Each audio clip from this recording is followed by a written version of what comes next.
చీకటిని పోగొట్టి ఒక్కటిగా చేసేటి దీపావళి. శుభమిచ్చు పండుగరా దీపావళి. దీపావళి దీపావళి అందరికీ దీపావళి శుభాకాంక్షలు.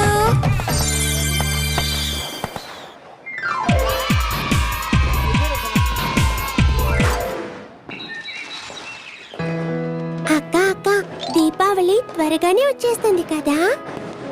అవును తమ్ముడు, పోయిన దీపావళి ఎలా జరుపుకున్నావో నీకు బాగా గుర్తుందా?